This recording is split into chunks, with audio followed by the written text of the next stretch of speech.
Queridos pais, seja com vocês.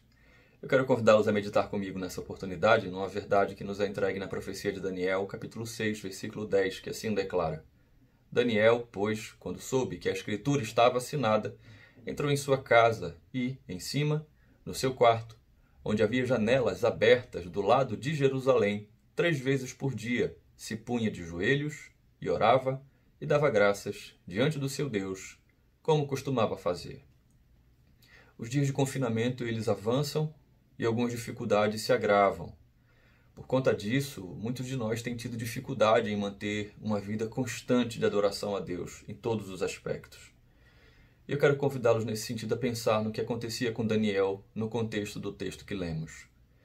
Daniel estava sendo acusado de quebrar um édito que havia sido promulgado. Esse édito, na verdade, foi feito para prejudicar Daniel. Dizia que em 30 dias ninguém deveria receber orações, a não ser a pessoa do rei Dario.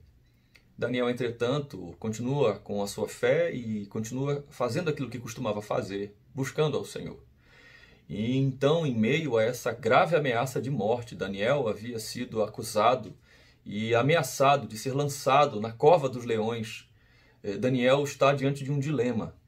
A dificuldade o cerca e ele precisa decidir. Ele vai continuar a sua vida de devoção a Deus ou ele vai sucumbir à força das circunstâncias?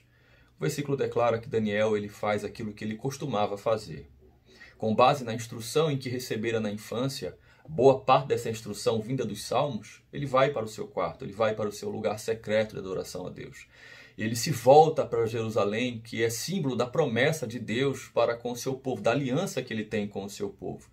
E então, 3 vezes por dia, ele se colocava de joelhos e ele orava ao Senhor.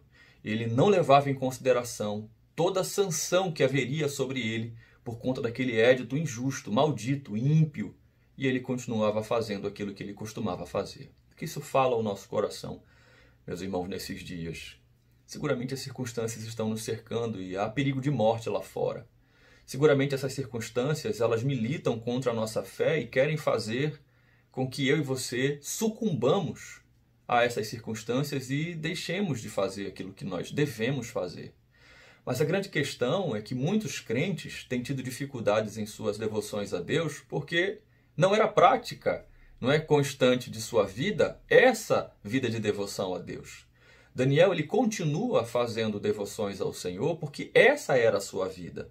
As circunstâncias se agravaram, entretanto, ele não quer abandonar aquilo que era o seu costume, aquilo que era a sua vida, aquilo que era tão importante para si.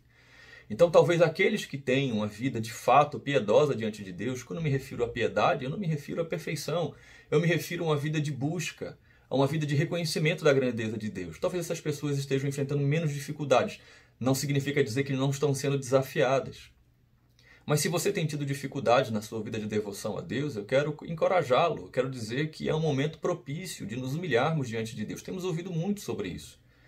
É tempo de nós ouvirmos a voz de Deus e olharmos para o exemplo de Daniel, deixarmos de lado as circunstâncias que nos cercam e mantermos constância em nossa vida de devoção e de busca a Deus. Daniel não fez isso porque ele queria afrontar o rei.